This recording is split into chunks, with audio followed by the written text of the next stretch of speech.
Menanggapi penghapusan pajak progresif, anggota Komisi 11 DPR RI Anis Biarwati mendorong pemerintah untuk mengedepankan asas keadilan dan meminimalisasi upaya penyimpangan pajak.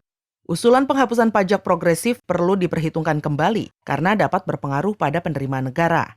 Menurutnya, pemerintah harus lebih fokus pada penerapan pajak secara adil dan mempertahankan kondisi ekonomi masyarakat. Artinya, pemerintah perlu cermat mengelola penerimaan pajak agar berdampak pada kesejahteraan masyarakat atau bahkan membebaskan masyarakat kurang mampu dari kewajiban pajak tertentu. Sebab usulan penghapusan pajak progresif hanya akan menguntungkan sebagian orang untuk memiliki banyak kendaraan.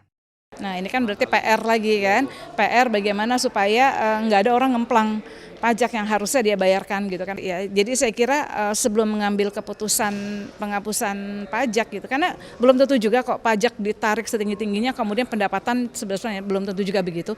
Ada juga ya ketika masyarakat kecil misalnya dibebaskan dari pajak, kemudian mereka jadi punya uang lebih untuk berusaha dan kemudian mereka kemudian menjadi lebih produktif karena dibebaskan dari pajak. Masyarakat kecil ya catatnya.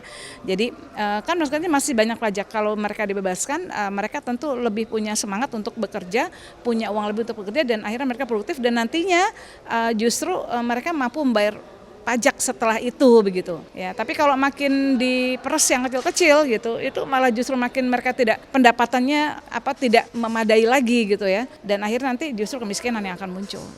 Penghapusan pajak progresif merupakan usulan Kepala Korps Lalu Lintas Polri untuk mengatasi fenomena titip nama orang lain dalam membeli kendaraan. Helmi Darmawan, TVR Parlemen, melaporkan.